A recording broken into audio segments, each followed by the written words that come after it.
and welcome to CatavanCast, Van Life with a Cat. It's a show where we discuss our experiences travelling through the many countries of Europe in a camper van. I'm Ben. I'm Frey. And Darga's hiding under the bed today. She's being a little bit overactive. She's suddenly got a little bit of energy. Yes. She's been hunting insects all evening.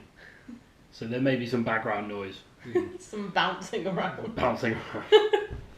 So this week, Yes. France, France. part 2, and technically part 3. Yes. Kind of. We covered our northern adventure in France in episode 3. Mhm. Way back whenever that was. What are we on now? I think this is 17. Yeah. So it's a while ago. That was a while ago then. And because of that, we're not going to go over all the legal stuff that you would need in France. Obviously, it's the same country, so it has all the same legal things. Yeah. So just pop back to episode 3 if you need a refresher. If you haven't listened to that podcast. If you haven't listened to it, listen to it. Listen to it and listen to all of them. Yeah, listen to Why all not? of them. Why not? Why not? Treat yourself. See how far we've come in 3 months, however long we've been doing these now. See whether or not these have improved any. See how little we've improved over our time. Yes. Yes. Also, this isn't because we'd already covered Germany. So there's a bit of a time jump. If you've been listening episode on episode, last week we covered Poland. Mhm. Obviously between Poland and Germany, between Poland and France is Germany. Yes. Rather. Now we covered Germany in episode, I believe it was episode 7, because on our route we just popped into Germany on our way to Denmark. Yeah. So we covered our adventures through the Black Forest and the south of Germany in that episode. Yeah. So, yes. So does that mean that France is our most visited country then? Technically, I think Spain is because of the Gibraltar. Gibraltar. Yeah. Because of Gibraltar, because we came in and out of there every day. Yes. And then again coming back from Morocco. Yeah. So technically Spain is our most visited. On a technicality. Okay. I think Italy's close though, because we did come in and out of between the Vatican City and Italy a few times on one day, yeah. But that's for another episode. That's not for this episode. This episode is France. Little teaser. Little teaser, future episodes there. Yeah, southern France. So yeah, we'd come in from Germany. For those who, I can't even remember the German episode. How much we must have covered. I think we covered it all. But I know we covered our fruitless goal of trying to get to a German Christmas market. Yes. That continues, I think, for a while. Yeah, not so much now, I don't think. I think we've just given up on this point. Did we not try any point. in France? I don't think so. Yeah, okay. No. Sure. But on the morning we crossed back into France, it was a Sunday morning. On the Saturday we tried to get to the Christmas market. Ravenna Gorge? Ravenna Gorge, that's the one. But we found out we had a leaking air valve on our rear tyre. In the car park for the Christmas market. Yeah, we were this close. That got. was so close. Just all we needed to do was get on the shuttle bus to the Christmas market, and we'd have made it. Yeah. Luckily, long story short, we found an independent garage. Yeah. That was happy to come and see us. Well, I don't know how happy he was to do it, but would see us on a Sunday morning. Yeah. Which in Europe everything's shut on a Sunday, and he only charges €10.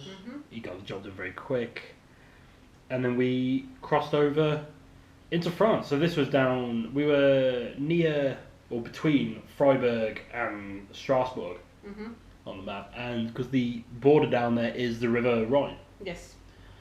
So we crossed over, and again that was another border that you could still kind of see the old fortifications. I don't know what you call them. Yeah. Border buildings, because it's a bridge over there. Yes. Over the River Rhine. Over the River Rhine. And we were heading to Alsace. Now we didn't realise Alsace. On recommendation. Yes, on recommendation. We'd also read that that's where Alsatians come from. Yes. Yes. Yes, because we were going past. Something to do with Dobermans? Yeah, can't remember what it was now. I Might can't just be the remember now. town of Just Dover. Maybe. There were just some in Germany. dog-named places in Germany, and we'd heard about Alsace. And we went down that rabbit hole. Yeah, I think it wasn't a recommendation from my parents. Yes. I think yes, yeah. to go to Alsace. So we thought Alsace was a town, so we just Googled Alsace, and it took us to a place which turns out was a town called Dambac-la-Ville. Yes. Probably not pronouncing that right. I can't remember how to pronounce French words anymore. Yeah, it turns out Alsace it's a wine country, isn't it? Yeah. But not in December. No. So this is on the 1st of December. Also a note. Yes, it is. Yeah, Yeah. it was the 1st of December. Very grey and foggy, not how you'd picture. It's not really south of France at this point, is it? It's kind of the middle of France. Yeah. But not how you'd imagine wine country. No, not so much. No. No. Weren't there wine roads nearby as well? Like there were Yes. trails that you could follow? Yes, just... For those who love wine. Yeah, just roads that link all the wineries. Is that what you call them? Yes. Yes. Vineyards, I think. Vineyards, there you that's a bit... yeah. But I think winery is a word. Yeah? I think Sounds so. better. But vineyard is the proper... Yeah, Yes. through all the vineyards. So we just found this town and there was no one there. It was like an old medieval... It was walled as well, wasn't it? Yeah, it was walled. It's just another one of these... I say another one. You don't realise how common they are across Europe, but it's still quite surprising when you find them. It's an old medieval town, all the... Not thatched, I don't know what the style of buildings, where it's like all the wooden boards on the outside. They're just Tudor, aren't they? Tudor? That's Tudor, what it is in my head. Is but it? Okay, well, there may be that some... might not be accurate. No, there may be political backlash to that from other countries. Isn't that in every single episode that we kind of sit here and we're like, not sure if this is the right don't one for know, it. maybe. No. That British ignorance sort of... Do showing apologise there. if we've offended anybody. But no, we were walking through and it was just a grey Sunday morning. Yeah. And there was no one about. But then I remember we were walking through the very nice, not quite cobbled streets. It was all but cobbled streets, wasn't it? It's the only thing really missing. Yeah. And we just saw a couple of people walking by with brass instruments. And we ended up in the town square and there was a lot of people with a lot of instruments. Yeah, so there were a few people with instruments and obviously the conductor at the front. Yeah. And they were lining up and we were like, okay, let's just let's hang about. Let's see what they're doing. Maybe they're just practicing and, see what's going to happen. So we just sat there and the whole orchestra assembled. Yes. They went away for a bit and then came back out. But in the time that they were away, families started arriving. The whole town had come out. Yeah. Just parents with kids and old people. Everyone's just there. And then out of the town hall, I think it was the town hall. Town hall, yes. Yeah. Yeah, the town hall. Amazing building. But out of the town hall came Santa and Krampus. And we were like, what have we stumbled across here? Just us two sat in the little square. Awkwardly, like, don't just ignore us. We're not here. We'll stay out of the way. You carry on. Yeah, so we just happened to stumble across on the 1st of December. Yeah. Just a Christmas parade thing. And then the orchestra, I don't know if it's an orchestra because it's a parade. Yeah. Just started playing. They stood in the square playing stuff, and there are old people leaning out of their windows, looking out. It's almost like we keep saying it, almost like the start of a Disney film. Yes. Yes. And off they went, parading through the town. Yeah, I think Santa or Krampus were giving out sweets to kids. Yeah. I believe. Not to us though. Not to us. We didn't get any sweets. Well, that's because we were trying to be invisible. Oh yes. And not get in the way. But no, they went off and we just walked around the town for a little bit. It looks like they do have a bit of tourism there because there were touristy maps showing you what's and around. information boards and such around. But it maybe took about an hour to walk around the whole thing. Yeah. It wasn't big. Obviously nothing was... It was a Sunday, so we didn't want to go into the churches. No. Just in case there was something going on in there. And we could sort of hear the parade as we walked around. So, we're getting close, we don't want to bump into them. But there was... I remember the streets are empty. Yeah. There was no one else out and about. No. No one driving, no one walking. No. It was it wasn't even eerie though, it was quite nice. It was nice. It was, because it was a winter's afternoon, I think that kind of helped. Yeah. Make it not eerie. Yeah. And then, so this is we just got into France. This is the real start of our, drive. Almost like it's a pun, but our drive to head south. Yeah. To get to the warmth. Yeah. We were getting ever closer to the warm, and now we're in a country that has Mediterranean bits. Areas. Area. Yes. We could get to the Mediterranean in this country, and we were eager to get a little bit warm because we were still going out in multiple layers. Yes. Long sleeves, jackets, jumpers, hats, all the rest of it. So it was just a lot of driving at this point. And we drove... It would have been good if I'd have got distances. But on all of these days, looking back on the Google timeline, it was like, wow, we drove a long way. We did. So if anyone has extensive French geography knowledge, we drove from Dambach, is Dambach or Dambach, Le Ville, and we drove all the way south to Grotte de la Glacière. Which I think is just outside, well, it's between Lyon and... I'm not sure that far south yet. I think that's the next one. No, is that the next day? Oh, okay, yeah. sorry. But the nearest, I want to say town, I could see on Google, was Cholet-Passevant. Okay. Grotte de la Glacière, I think that was closed for the season. Yeah. I think, because we just came in and parked in the car park. Yes. In the dead of night. I thought there was a lot of night driving at this point because it's December. Yeah, and it gets dark at like 4 p.m. Excuse me. Yeah, there's a lot of night driving. We arrived at night, which is always creepy when you're in amongst the trees. Up some type mountain roads. Well, cliff edges, weren't they, the roads, yes. from what we could tell. And we parked up there. We had a bit of a look at the information boards the next morning, and it's just caves and waterfalls and things. Yeah. Which it sounds pretty cool. Yeah, unfortunately were closed to us. Although on the way out, we did see a great big waterfall on the road, didn't we? Yes, we did. Yeah. Yes. And a hairpin. A couple of hairpins. Yes, a couple of hairpins actually. Quite narrow, twisty, cliffside. So not quite mountain roads, just cliffside roads. Yeah. So no, we couldn't get to go in to see the caves, but we did go in to see the waterfalls. We had to go in to see the waterfalls. We passed the waterfalls. We did, and that was our first driving shot of Moya as well, wasn't it?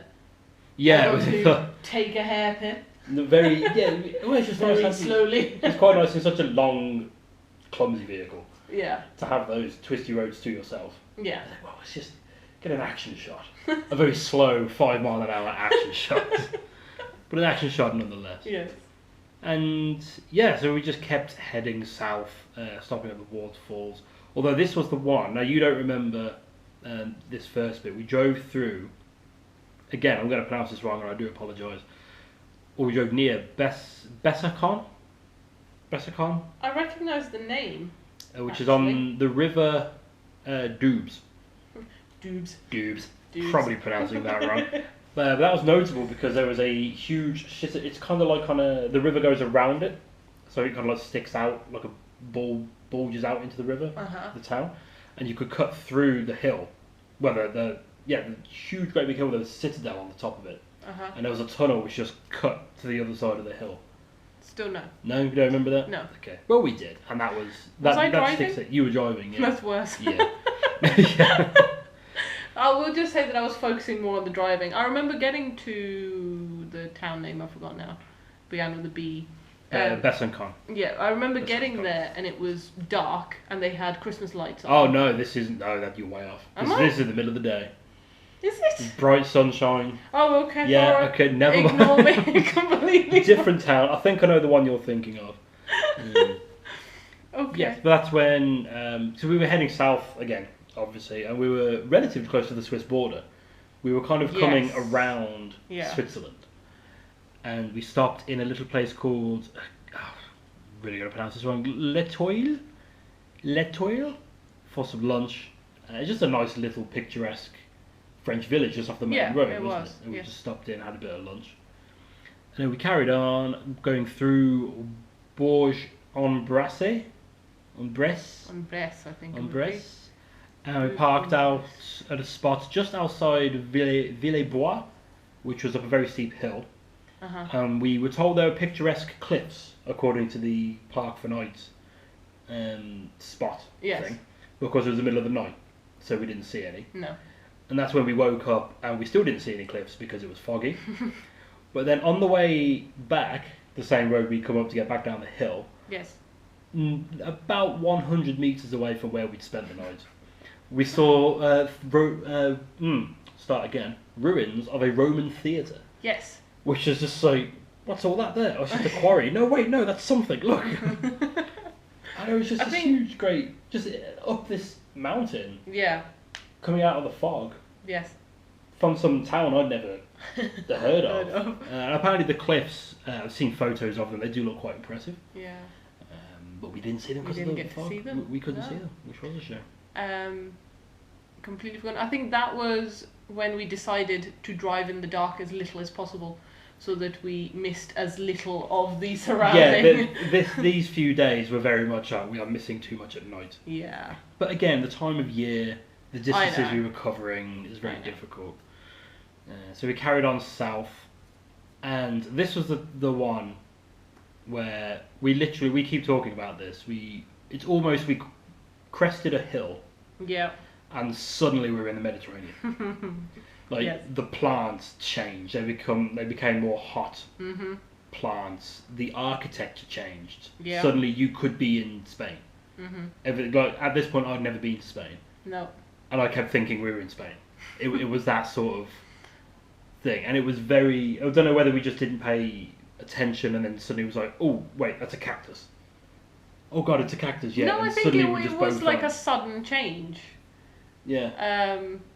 It sounds strange to say, but it literally was a sudden change in flora, which is interesting. Yeah.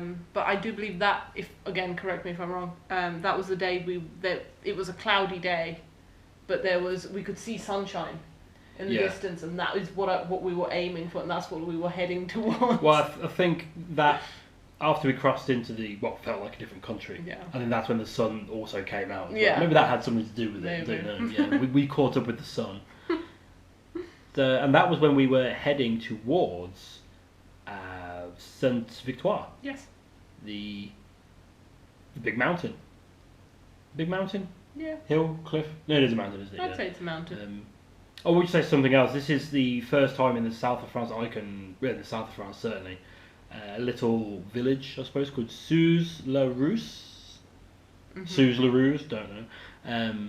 Where they had a free, it wasn't a camping spot, but it was a water point for campervans and motorhomes. Yes. And we stopped up there, and there's a few of these in specifically southern Europe. Not a parking space, you can't stop there the night, but it is just a place to empty your water and to take on clean drinking water. Yes. And the municipality just allow that. Yeah. They put the facilities in, and they won't hear this, but I think many people are extremely grateful that they provide that service. And these are the sort of things that you worry that people might abuse, and then they'll take it away. Yeah. So if you do these trips and you go to these places, treat them with respect. Don't sit there blasting music or whatever. Although the people over the road were blasting music. Well, that's what I was going to say. Was that the place? There was something across the way, and they were having a little bonfire. Yeah. And there was just a chap working there blasting some excellent tunes. Yeah. I think he's just the groundskeeper, and he's got some sort of community centre to hand. Well, there's a PA system in there. Let's plug my iPod into it. Yes, then we carried on. We drove through. It's known as the City of Fountains. And it's called, I don't know how you pronounce this word, AIX. Is that Aix-en-Provence?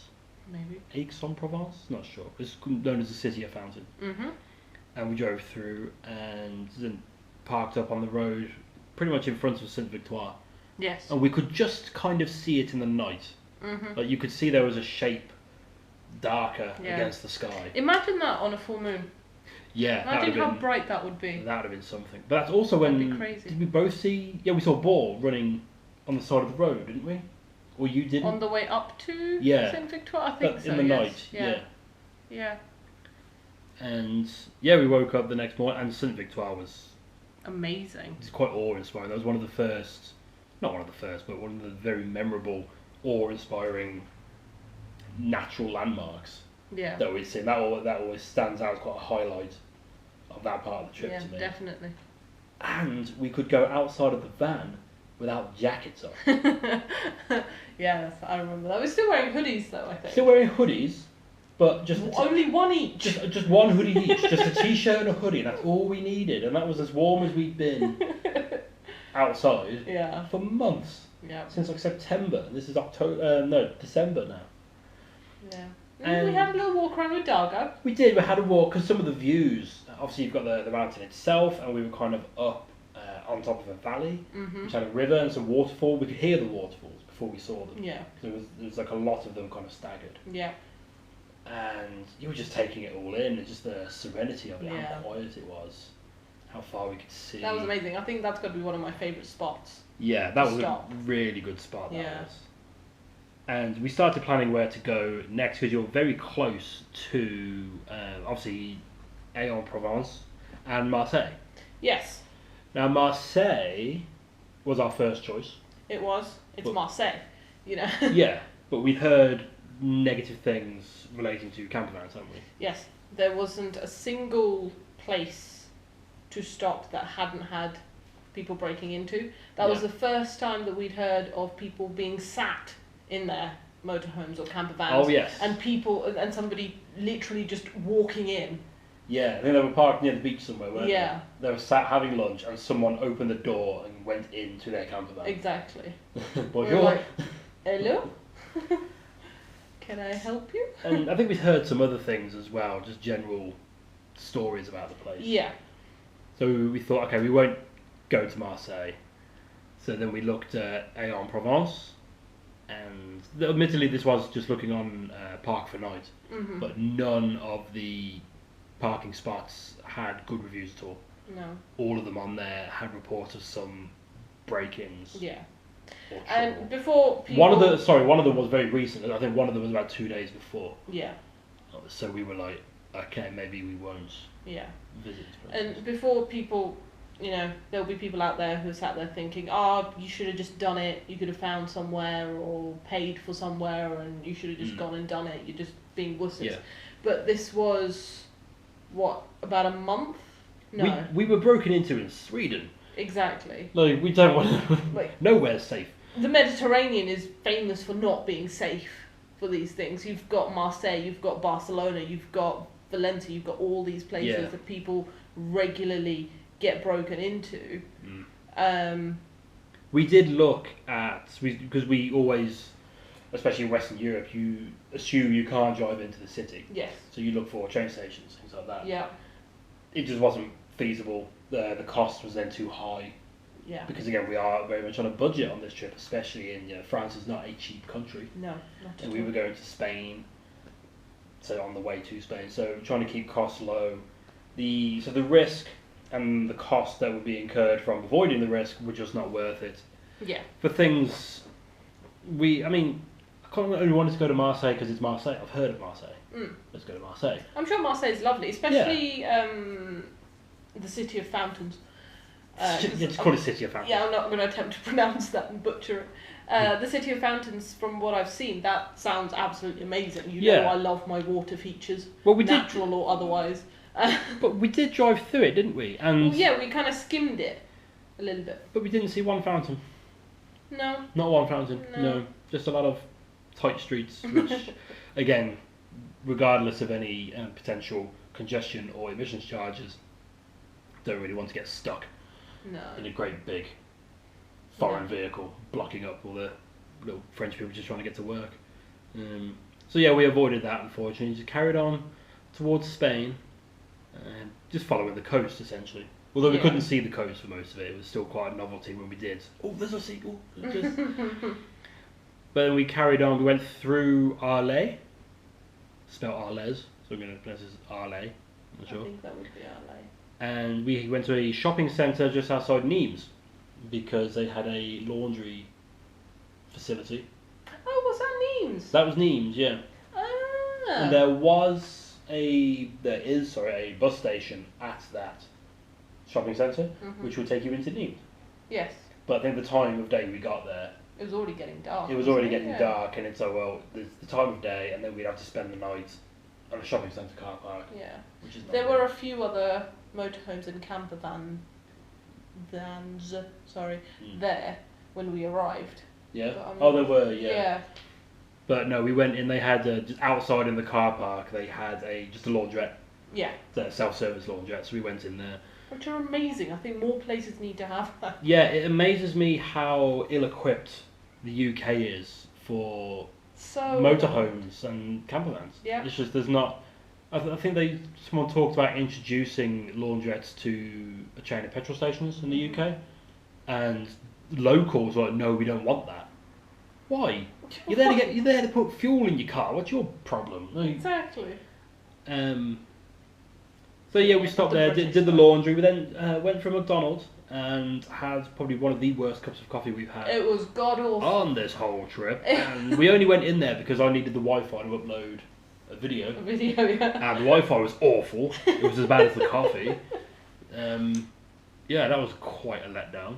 Yes. So there, now I'd forgotten about this. Okay. When I looked at it on Google Maps where we stopped. We went to try and... We found a spot on Park Night, on the bank, essentially, of the River Vidule. Oh, yes. But it was too muddy. Yes, and it was partly flooded. Yeah, before the spot. Yeah, we found the flat spot, but it was a muddy road anyway. Yeah. Well, it's not even a road, a muddy track, and there was some deep water. We thought we do not want to get stuck here. Again, in the dark. So we turned around and we found a spot, quite a little bit down the way, near Marcilagues. Marcilagues. I don't even know how you describe that. It was like just a grassy car park. Yeah. But hard floored. And there was some public footpaths and walkways around. And I can't remember why, but we ended up I think we just were a bit exhausted from all the driving, so we just had a day off. Yeah, I think we just had a nothing day, didn't we? But we were also, I think this is where we were also looking for mechanics. Yes. To fit the brake disc. Yes. Because we still hadn't got that done from Poland. So we needed that doing sharpish. Yeah. And the thing because in this part of the country, the south of France, they have siestas. They do, yeah. They don't in the north. No. And we wanted to go to a garage, but then we thought, it's too late now that they're on their siesta, and then by that time they won't be able to do the job. So we just chilled out for a day, spent the day just peace and quiet, relaxing. We took Dargo, I tried to take Dargo for a bit of a walk. She still wasn't quite comfortable with walking at that point. And then the next day we found a couple of Renault dealerships. Yes. Not dealerships, sorry, garages. Yeah. I suppose they are dealerships. They are dealerships with garages attached. And the first one was in Le Grand Motte. Yes. Motte sounds too Italian. Maybe Le Grand Motte. It is Motte. Which is a very, very much felt like, okay, I'm in a Mediterranean. It was very French Riviera. French Riviera. Very French Riviera. Palm tree lines, streets. And then like yachts a flamingo, flamingo ponds all over the place. We didn't see any flamingos there, but we did see lots of statues of flamingos. Yes. Yes. We hear there were flamingos there. Well, on the way back up, one flew across the road, didn't it? On the way back up through France? Yeah. We stopped right next to flamingos. Yeah, I know, but on that same bit of road. Oh, I see. One flew over, yeah. Oh. So they do go there. Yes. Anyway, there was a Renault garage in Le Grand Motte, and we went there to ask to get it fitted. They couldn't because of staff shortages, but they told us about a place near Agues Mortes, which was closer to where we'd been stopping anyway. So we went there. I think we got there early or something. We had to wait for them a little bit. I think we got there just as they were finishing their siesta. Yeah. But, yeah. And they said they couldn't do it. So there was an independent place just next door, and he said, yeah, you can have a look at it. And he can do it. It took a bit of translation problems, but Google Translate. That's all right. Google Translate came through, and he said, "Yeah, leave it with him. He'll have a look." So we went. Now we'd never heard of Agues Mortes. Nope. At this point, probably pronouncing that wrong. I apologise for saying that wrong. What was it called? Is the town of dead water? The land of dead water. Land of dead water. It translates to. Yes. We'd never heard of it. We'd never seen anything about it. Nope. We just knew there was a bit of a town nearby. I think I looked on Google Maps. Oh, this says there's a turret, like a castle turret here. We'd seen that from the road, but we we didn't had, know that was the same place. Yeah. So we walked and we found a nice little square. I thought, something here, and then it turns out this place is a medieval walled town. It's a major tourist attraction. It has this whole rich history. There are walking tours that you can do around it. And it was like, considering we thought, okay, we've got like 5 hours to kill, whatever it was. We were sort of worried about how to fill the time. We had no problems. that was such a good find. I was so glad we found it. Now I can't remember what the story of the place was. Wasn't it some colonial king? It was Louis 13th, I want to say, off the top of my head. Okay. One of the Louis. Yeah.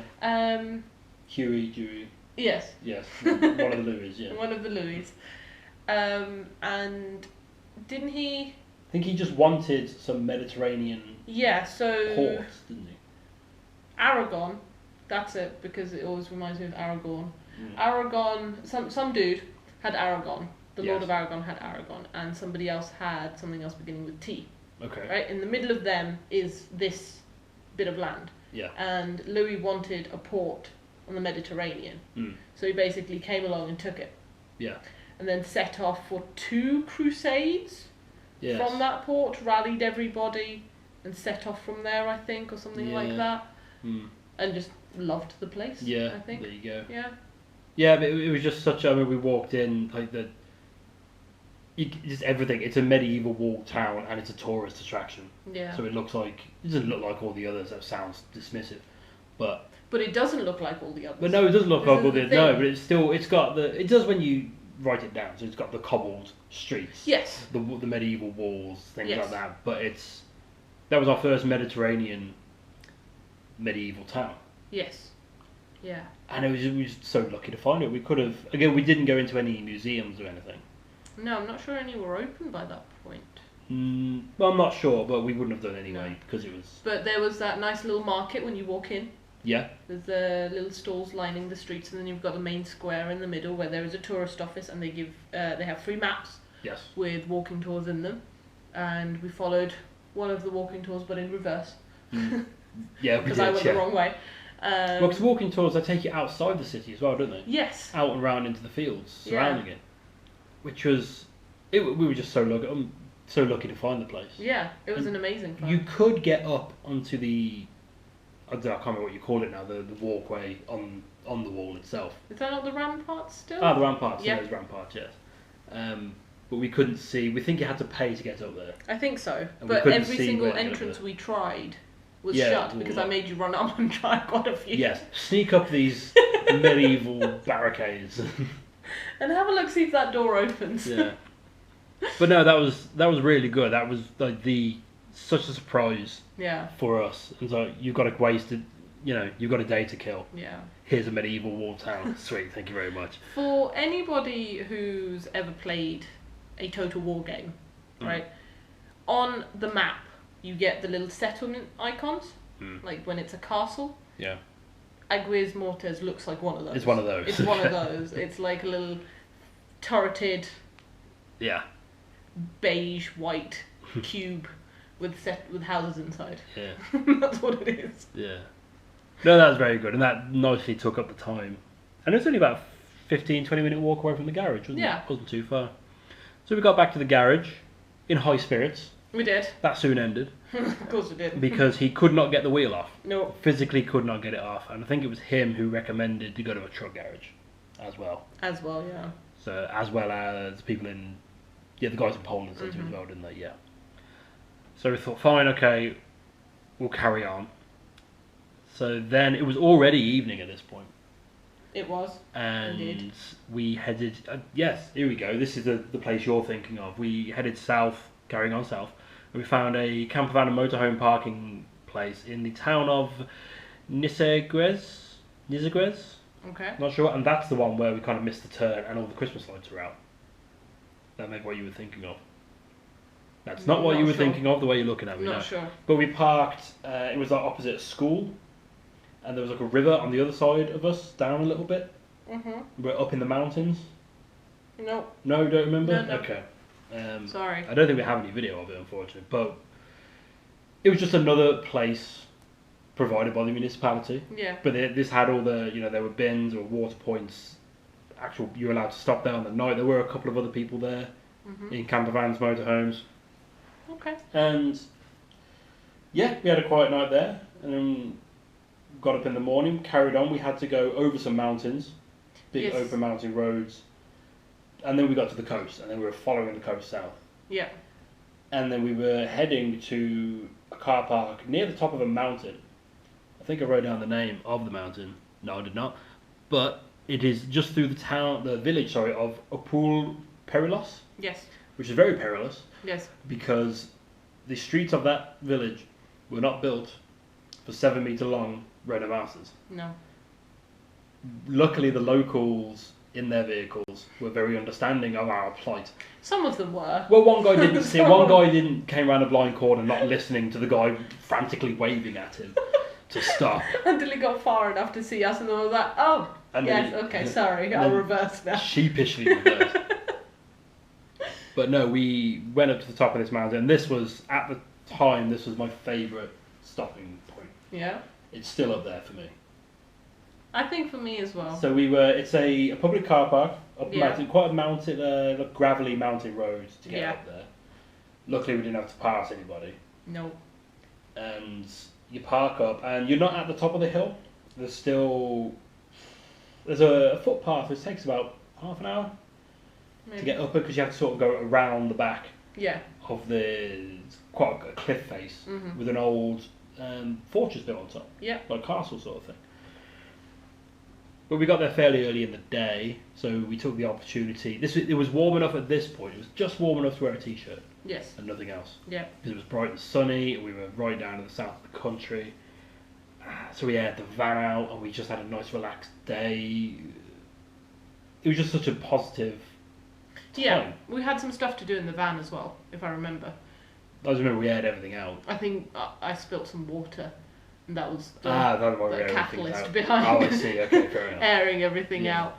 But then we sort of realised that, because it was the time of year it was, and we had a mountain peak right next to us, this was the perfect opportunity to watch a sunrise. Because that wouldn't happen until about 8 o'clock in the morning. Yeah. Which we still had to set an alarm and sort of get an early night for, because we were that sort of people now. I like my sleep. Sleep is important. But we did. We got up early the next day, made a flask of coffee. Yeah. Took some brioche and some cereal bars. Yeah. Went up to the top and watched the sunrise over the Mediterranean. We did. From a castle. Yeah. That was something. And then got lost trying to get back down the hill. A little bit. Ended up at some cliffs. Yeah. Some very steep cliffs, my word. But no, that was... So again, that was... so you're on the Mediterranean coast of France, and the nearest village was Poule Perilos. Try to avoid going through the village if you can. There are ways of doing it. Yeah. But we actually went away from Spain the next day, based on another recommendation from my parents. Because apparently we only listen to them for directions. No, we don't. This is the second time in 1 week that we listen to them. My mother had highly recommended Carcassonne. Yes. Which we had inadvertently passed. We didn't realise. So we thought, well, it was only about an hour away. Yeah. So we drove up there, and I wasn't expecting anything really. I just, knowing nothing about it, I was just told go to Carcassonne. She really enjoyed it. I was like, okay, we'll go to Carcassonne. We'll have a look. And there is a paid motorhome parking place outside of the city, which we went past, but we didn't go in. We found another place. We think there were people on strike there, or protesting something. But there was another motorhome park there, and we thought, well, what's more secure than people protesting? There's always people there. No one's going to be able to sneak in and try and break anything. And that was about a 20-minute walk from the historic centre we were heading for. So we're just walking through, again, not knowing what to expect. It turns out it's another walled medieval town. But this is like on top of a hill. Yeah. And it was so impressive. It was amazing. That was, I think, more than any other, really felt like a medieval town. Yeah. Because it wasn't let's call it Tudor for sake of argument. It wasn't the Tudor style housing. No. It was like stone. Buildings. Yeah, it was like you were in a citadel. It was a citadel, isn't it? Yeah. And it was surprisingly busy for a Sunday. But it's full of very touristy place. Again, a place you've never heard of. Well, I'd never heard of. Okay. Had you heard of? Yes. Okay, you've heard of it. Fine. Carcassonne was on my list of things to go and see, but we were speeding down. Yeah. Oh. That's why when your mum recommended it, I was just saying, yeah, we should go to Carcassonne. Okay, fair enough. Yeah. So I didn't know what to... You obviously knew what to expect. I knew a little bit, but I didn't know that it would be like that. I didn't know that old town was the citadel on top of the hill. Oh, I see. The new town was at the bottom of the hill. Yeah, kind of a thing. We went, and again, there's walking tours everywhere. There are all sorts of museums and workshops, things like that. But again, budget, we couldn't go into any. We did walk around pretty much all of the city, didn't we? Yeah, we did. Citadel, whatever it was. Yeah. And it was, that was fantastic. I'd love to go back there. There was a little medieval fete thing on. Just about to come to that, yeah. Outside, one of the sides of it. So it's out of the city, but still within the wall. Yes. On the way to the car park. Yeah. Which isn't medieval. They just had stalls set up, so you had people all there, all dressed up in period appropriate gear as well. So you had a lot of blacksmiths, and they were actually doing smithing, weren't they? They were, yeah. People smithing. I think there were people weaving as well. They just had all the weapons out. Some of them had all the tools out, giving demonstrations, and then a live band was playing. They were cool. That was just stumbled across it, and I did get a video of that. I feel bad videoing bands because it's like I'm not going to give them any money there and then, but I'm going to record their stuff. You know what I mean? I see. I just feel a bit cheeky doing it, but that was, I think, as close to a medieval metal band as you can get. Yeah, that was. No, they were really awesome. They were all with medieval instruments. Should point out. Yes. Except the drum kit. The drum kit was a rearranged normal drum kit, modern drum kit. But still, you know, there was no amplifiers used, none of that. They were just playing, and then the woman was there dancing. Yes. And that was just brilliant. That was, again, going there expecting nothing really. Yeah. And finding this medieval immersive experience. Well, that was the thing, wasn't it? You're just walking down the steps towards like an archway, and all you can hear is this music. Because they had some playing off recording. Oh, okay. Beforehand. Right. And you're like, oh, okay, like this changed. There's music now. This is what it was like back in the day. I can't remember their name at all. I know that I'm following them on Facebook. So if anybody's interested, drop me a message and I'll let you know who they are. Yeah. But they're fantastic. That was, the whole thing, that whole day. Because I kind of went, oh, okay, we'll go, we'll have a look. But I kind of want to get to Spain now. But that was definitely worth it. That was a very good day. Definitely worth it.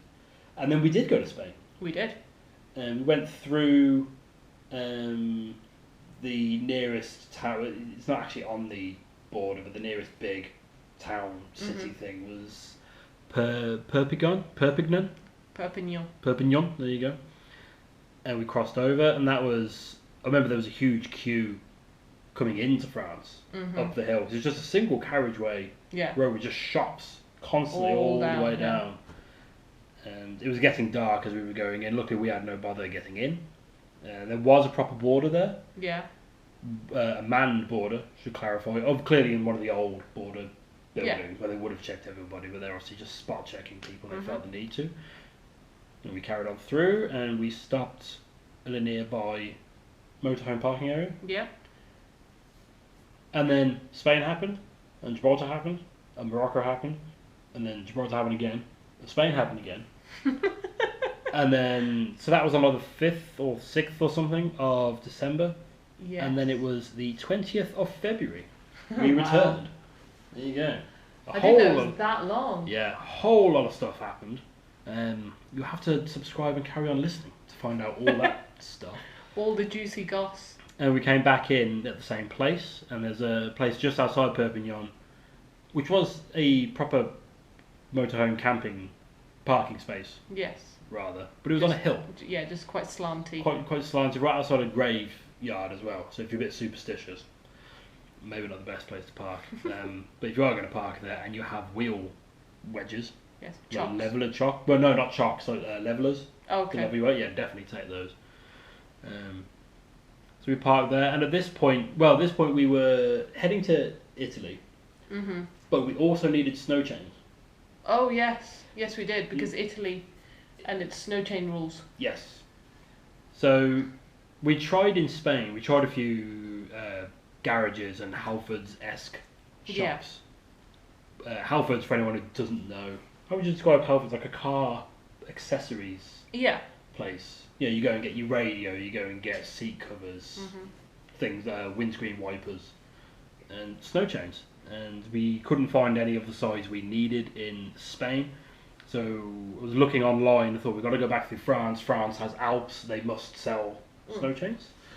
And luckily I'd managed to find a place. Now again, this was sending emails, copying them into Google Translate and copying my responses to make sure they make sense in French. Yeah. Them to figure out to change words so it makes sense.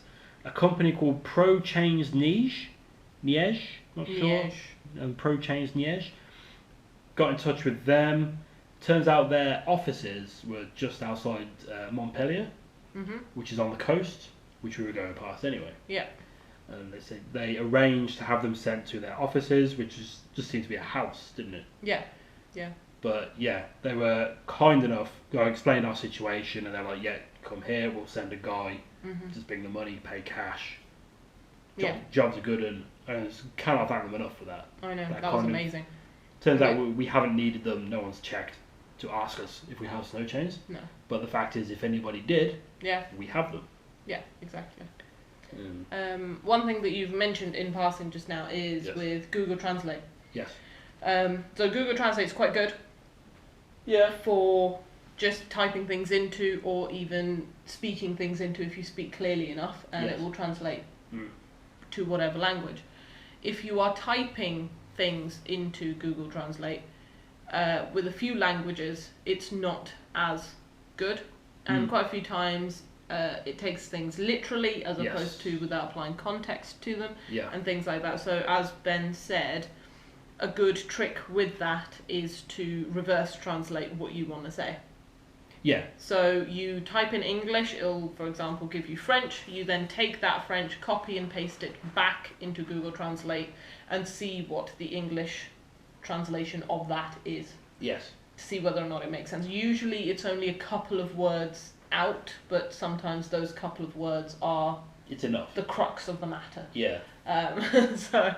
It's a good way to fine tune, especially if you're having written communication with people. Yeah, we found that out the hard way. That was to, again, you'll have to tune in for the next episode. Yes. But when we had to deal with mechanics after the crash, that's how we figured that out. We got that technique down. That makes communication so much more clear to them anyway. No one else. It sounds quite elitist when you say that, but like Google should advertise that as the way to do it. Yeah. Because sometimes people would be sending us things back, and I'm sure someone. Whether it was the mechanic there or the guy in Morocco, something came back and was talking about sausages. Yeah. I was like, no. But then I saw a Kevin Bridges joke about translating things into Spanish, and he went in a shop asking for a clothes horse. Now, they don't know what a clothes horse is. No. They call it something else. So he asked the guy for a horse for his clothes. So you've got to watch things like that when translating. Well, the big one, the one we had less so in Spain. That's only because we luckily found someone who spoke English properly. A service for your vehicle. Yeah. See, in the UK, your car needs an annual service where there's a set list of things they do. Yeah. But no one else calls it that. No. Because, I'd like a service. Yes, what would you like service? Yes, exactly. What would you like? We are a car service place. Well, we had the same thing in Morocco as well, didn't we? The word, I don't think it's the same word in French. Well, no. Or similar, or the equivalent word in French isn't the same. But then even then, we're speaking French, but French is their second language. Yeah. And again, I don't think Morocco has MOTs, so I don't think they'd have services. No, but yeah. Anyway. Yeah, so a bit of a tip there for Google Translate. Translate your translation. Yes. Just to make sure, and don't use any idioms or localized words, anything like that. We'll be asking your car mechanic for sausages. Certainly don't ask for pulled pork in some countries. That could be a nasty translation. So yes, we had our snow chains. We were just outside Montpellier. So we carried on towards the town we stopped just outside of was Saint-Maries de la Mer. Okay. Saint-Maries de la Mer, which is part of the Parc Naturel Régional de Camargue, or the Regional Natural Park of Camargue. You tried. I tried and then gave up. Now that was the one we parked. That's where we did see the flamingos. Yes. So just these big roads that just go through what do you call them? They're not rice paddies, are they? They're like... Is it marshland? It's not marshland. Maybe marshland. Like, it's not the sea, but it all leads out to the sea. Yeah. Water inlets? Maybe. I'm not sure what you call them. And we just parked up there. It's not the quietest of stops, but... Not during the day. No. It was quiet enough during the night, and... There were flamingos. Yes, as the sun started to set. Yeah. Swarms, herds, flocks. Flocks, I think. I think it's flocks. Parliaments, murders, not sure. Groups of flamingos. What if it's like a tripod of flamingos? Tripod of flamingos. But no, they just came swooping in and landing quite far away from the van. Yeah. But with the zoom on the camera, you could make them out, and they all just stood and just chilled out, and it was just being able to watch them swoop in. That was so cool. And just so gracefully land. Yeah. But then in the morning, they were right close to the van. Yeah. Fishing. Yeah, they're doing the little leg dance. Yeah, they're kind of constantly shifting between their feet, aren't they? And then they'll just dug their head in and come back out. So we got to see flamingos, and that was great. That was so cool. I did not know that France had flamingos. Well, all along that stretch of road, yeah, there's just signs of flamingos. Yeah. All the businesses are like flamingo based. Yeah. They've got flamingo, and then this is where you come to see flamingos, and we hadn't seen any, apart from that one that flew across. Yeah. The thing we mentioned earlier. Yeah. But yeah, we got to see some really good shots of flamingos. I'm really glad we got to do that. Yeah, that was so cool. Because I, like you say, didn't think flamingos were a European thing. So there we go. Got very lucky there. Of course, that was in December, so Lord knows what that's like in whenever peak flamingo season is. Yeah. Just a peak flamingo, peak flamingo. So we carried on towards Italy. Very much, this is the theme of this leg of the trip. We're just heading towards Italy, and we did stop outside in a great big retail park, which is the only way I can think to describe it. So you've got loads of big department stores, you've got like cinemas, you've got restaurants, you've got supermarkets, you've got like, it's almost like instead of having things in a city, they just put it all outside the city. It's just like a little entertainment and shopping district, isn't it? Yeah. And we went there, that was, again, because there was a laundrette, and there was also a big self-service car wash thing, which we managed to give the van a good wash in, because we've been on the road, just driving so hard, because we've been driving pretty much from the south of Spain as well, haven't we? Yeah. So we've been just heading back to Italy pretty solidly. We ended up going past St. Victoire again, which is nice. So drive past it. I remember that. And then things started going uphill, which mentally was making me go downhill. Yeah. So we were in the Pre-Alps at this point. Yes. I believe the national park, or whatever you call it, region is called Pre-Alps d'Azur. I see. D'Azur. And it just very suddenly, in a town, sort of came off the main road, and then the road just went like 45-degree angle, and they kept at a 45-degree angle for about an hour, as I remember. It was probably only about 20 minutes, but in my head it felt so long. Yeah. And there was a queue of traffic behind me. Yeah. So I did not want to go too slow, and we just kept going up these mountains higher and higher, and we managed to get to our stop. I think I found the name of the mountain actually. I believe it was Col de l'Ecre. Okay. I think. Yeah. And we managed to get there just before the sun went down. So we could just go and have a bit of a look over the edge. Yeah. And you could see the Med. We think we could see Nice as well. Maybe. Or a coastal town anyway. Okay. Certainly. You remember the spot? I remember the spot. I'm not sure what you're seeing. No. But yeah. Okay. Well, we could definitely see the Mediterranean. Yes. Well, we couldn't really figure that out until the next day. Cause it's like, is that just like, are there fields or is that the sea? It's too dark to really tell at this point. Yeah. It turns out it was a Mediterranean. A lovely sunny day the next day. Yeah. And we were going through Nice. Because we were on our way to Monaco. Yeah. We're not going to cover Monaco this episode. No. We're going to do a, what do we call it? A micro-state special. Yes. Because we got Monaco, Gibraltar, San Marino. That's on San Marino and the Vatican. Yeah. Is that all of them? I think so. That's all the ones we've done. That's all the ones we've done. Yeah. We're going to do all those in one episode because they're very little. Countries. Yeah. We put them all together. But but I think they deserve their own little thing. Yeah, it seemed that we didn't really want to throw Monaco in with this because it is its own thing. Yeah, exactly. But yes. Lovely sunny day for it, and the roads going down a mountain is absolutely fantastic. Yeah. Because it's no strain on the van, as long as you don't ride the brakes all the way down, which we were very aware to not do. We did go through Nice, which was not very nice. It was not very nice. Massive traffic jams on the motorway, so we came off. Google Maps said we could save 10 minutes by coming off and cutting through the town. Thing is, Google Maps said it, so everybody else was everyone had been told that, so we went through. Getting into Monaco was we didn't want to drive in there.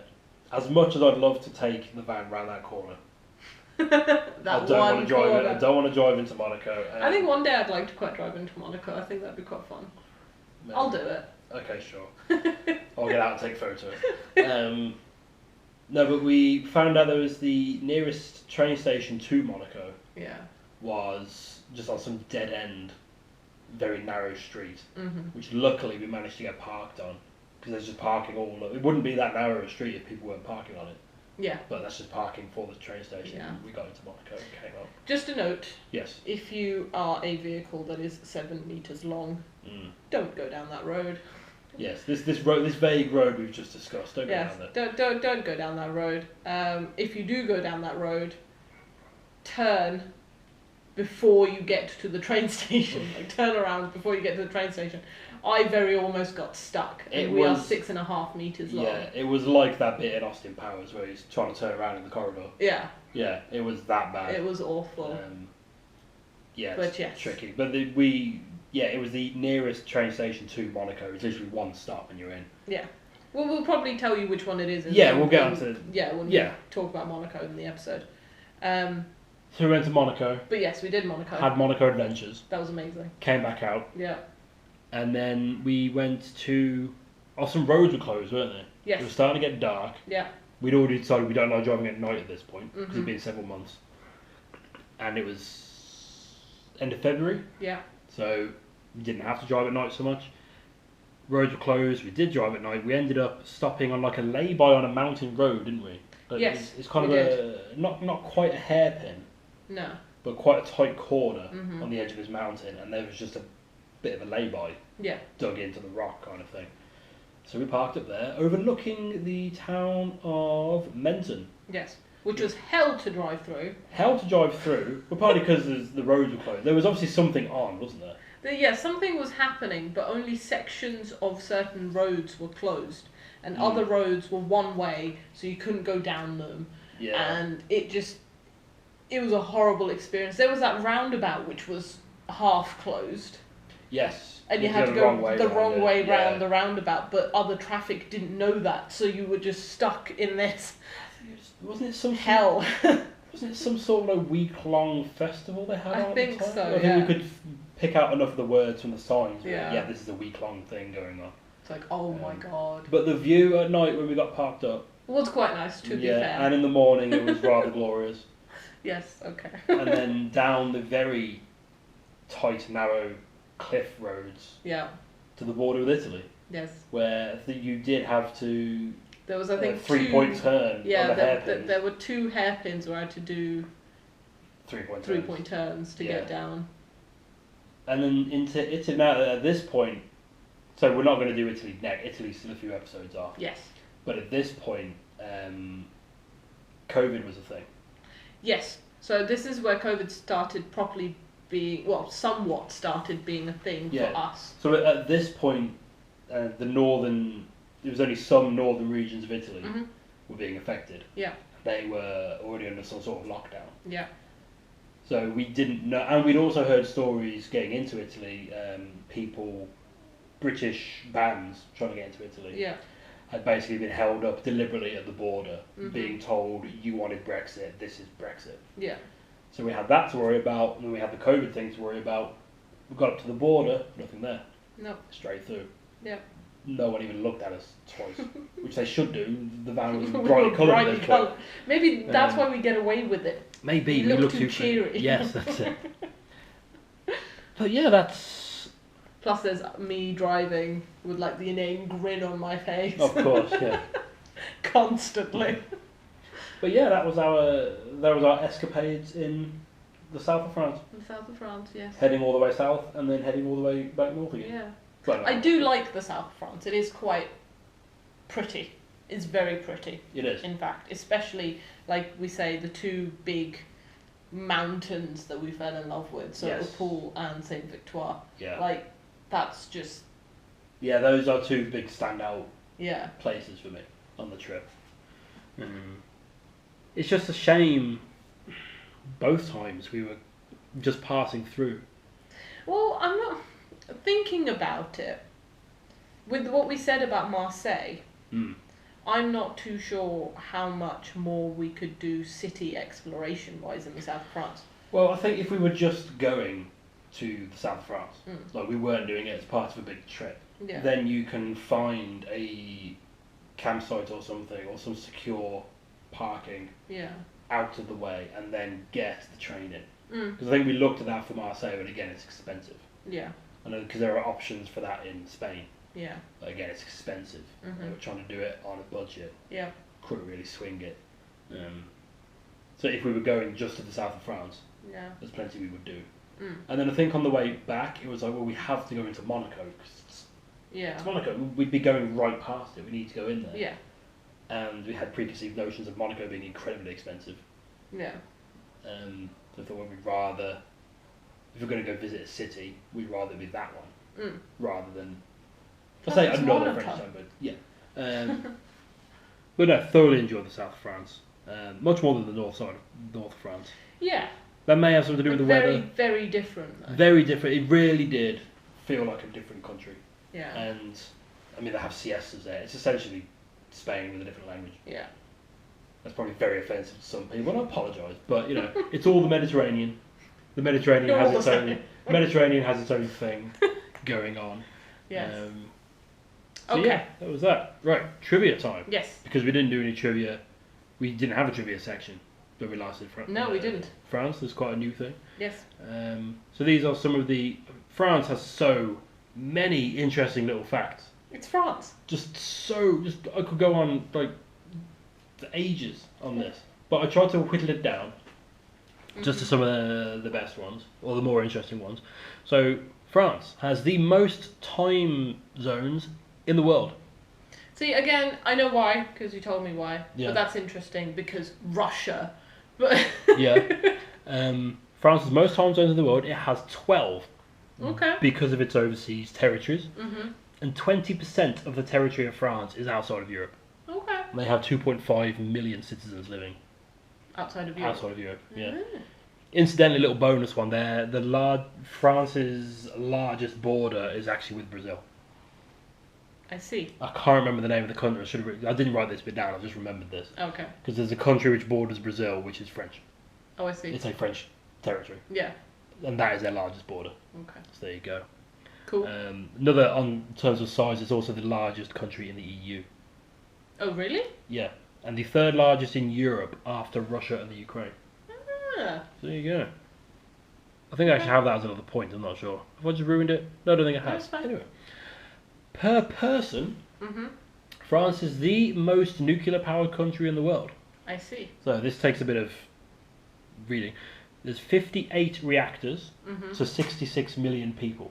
I see. So that's almost one nuclear reactor per million people. Next is Japan, which has 54 reactors to 127 million people. So per person, half as much as France almost.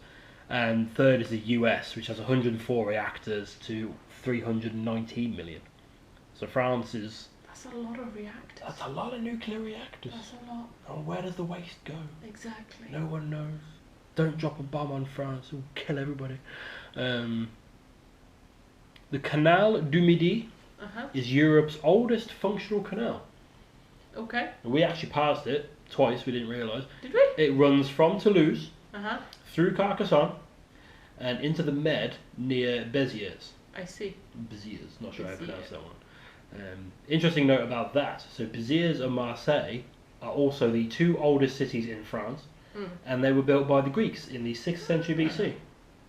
Yeah. See, I would like to go there. Yes. I don't think they speak Greek anymore. No, I don't mean No. We can practice what we've learned so far. The municipality of Saint-Jean-Cap-Ferrat, or Saint-Jean-Cap-Ferret, is a municipality which is between Nice and Monaco. It is the 3rd most expensive place in the world for real estate. Really? Which, now, okay, you may have just read that, I don't know. Monaco is the 2nd most expensive place for real estate. Okay. Guess what the first is? What? London. Of course it is. That's why I don't like London. It's too expensive. It is too expensive. It's not worth it. It's more expensive than Monaco. More expensive than Monaco. Huh. And this Saint-Jean-Cap-Ferrat is 3rd most expensive place. It's the most expensive peninsula I see. in the world for real estate. Okay. So there you go. Yeah, London is more expensive for real estate than Monaco. Which is ridiculous. You've been to London, it's filthy. I quite like London. I will say this now. I mainly have been there for work purposes, and it's a pain when you're trying to get to work. Okay. So, France was the first country in the world to introduce public transport system. It was in the 1660s. They were called 5-floor carriages. I do want to look more into that. But it was a system of horse-drawn carriages which circulated on fixed routes at set times and linked various neighbourhoods of Paris together. They're the first to have a public transport system. They also have the most powerful radar ship in the world. It's called Monge. I'm sorry, what? Monge, I think it's a horrible name for it. Monge. M-O-N-G-E. I apologise if I'm pronouncing that wrong. Unfortunately, I don't think I am. It was designed to monitor nuclear missile trajectories. You're dying from Monge. Okay, that's fine. Just sounds sort of like you catch, actually. I'm so childish, but that's hilarious. Just. Oh, you're going there? Okay, I didn't even go there. I thought it just sounds like something you see on the walls and stops you buying a house. Oh, it's got Monge. I don't want it. Anyway, carry on. The most powerful radar ship in the world. It's called Monge. Designed to monitor nuclear missiles. It's so powerful. Its most impressive achievement is it detected a wrench lost in space by an American astronaut. Monge found it. I'm actually crying. Wow. Okay. I'm so I should have told you the name for this earlier. I didn't think it'd get you so much. I apologise. Oh my goodness. Now, anyone from the UK, specifically from Redditch in the UK, will be surprised by this, but France has 30,000 roundabouts, which is over half of the world's total. Which I did not believe you earlier for. No, at all. We double checked this. More than half of the roundabouts of the world are in France.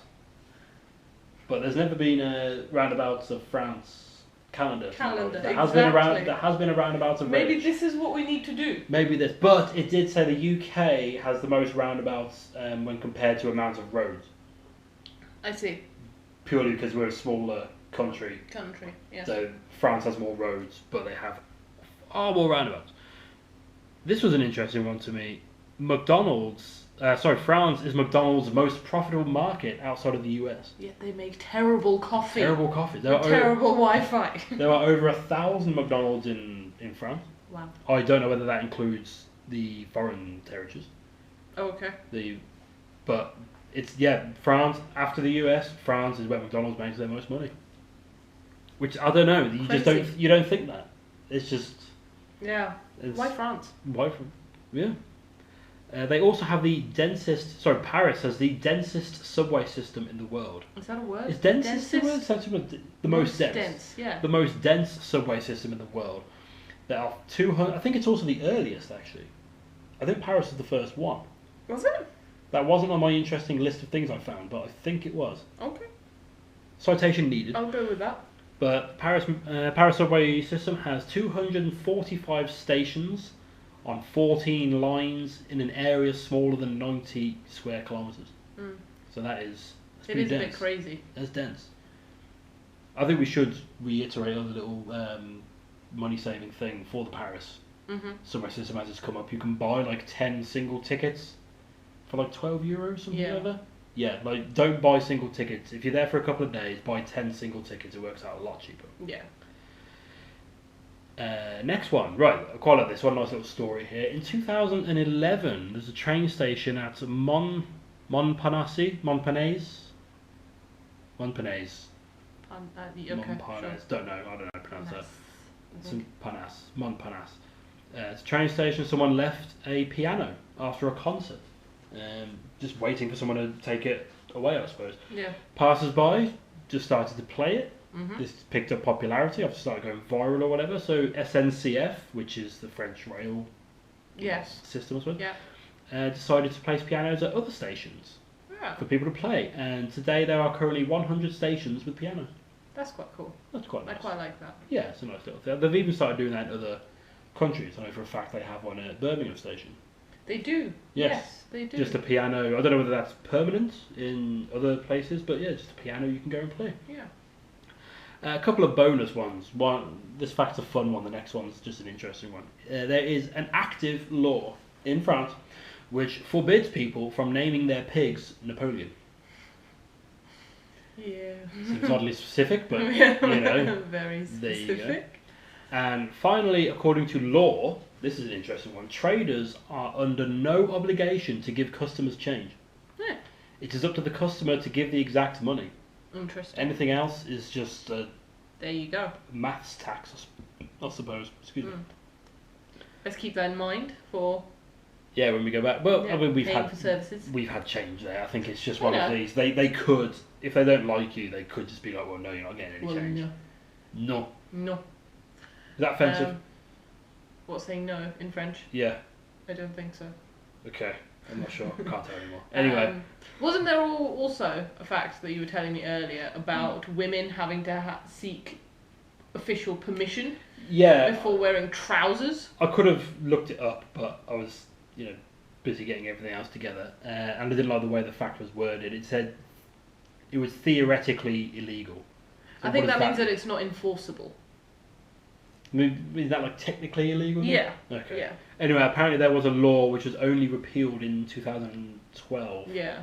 Where women needed like official authorization to wear trousers. Imagine if that was enforced. Yeah. Imagine. Like yeah. In France of all places, it's like no, you can't wear trousers. Yeah. Burqas and trousers are banned. That's where we draw the line. Anything else is fine. But yeah, I think that's it. Anything else you can think of to... No, I don't think so. I think this has probably been quite a long episode. So maybe. Yeah. But yes, that's it for the south of France. Yes. France part 2 and 3. Thank you very much for listening. Deux et trois. That's getting offensive now. Thank you. So thank you very much for listening for all the mild racism. All of that. We don't mean to offend. Don't mean to offend. We're laughing with you. Hopefully you are laughing with us. Yes, thank you very much for listening. Please do leave a rating or review on your platform of choice. It really helps us expand our audience, which is ever expanding. We are very pleasantly surprised at the rate we're currently getting additional listeners now. Yeah. It's really cool. Very surprising. We don't know. Fair enough, fair play. Maybe it's spreading like, oh my god, look at how bad these two are. God, can you believe Can you believe how they pronounced Upu Berilos? So yes, if you have been listening through a podcast service, every episode is also available, along with weekly video diaries of our kind of ongoing journey on our YouTube channel. Just search for Catavan or Catavan UK and you will find us. We don't have a personalised URL as yet. Likewise, if you have found us on YouTube, you could also find us on your podcast service of choice.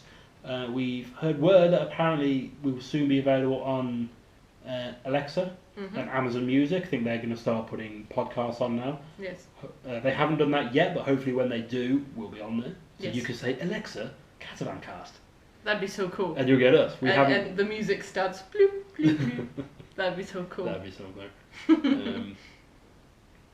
So yeah, but at the moment, any podcast service you care to think of, we are on there. Just search for CatavanCast.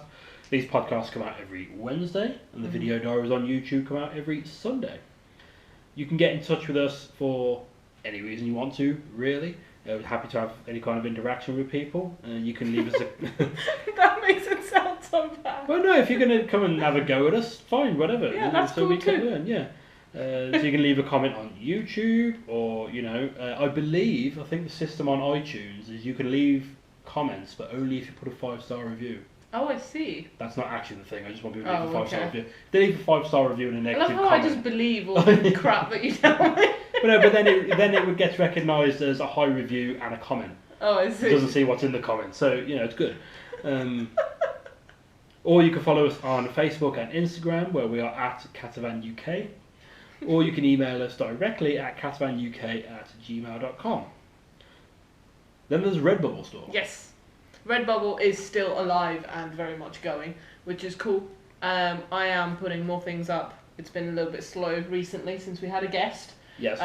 But I will be adding more things on there. So these are photos you've taken from on the our trip. journey? Yes, there are many photos that I'm working my way through. But if you've seen anything on Instagram or Facebook that you like the look of, and you think, hey, I'd like that in my room or on my mug, or on my face as a mask. on my face as a mask, then drop me a little note, and I will see what I can do for you.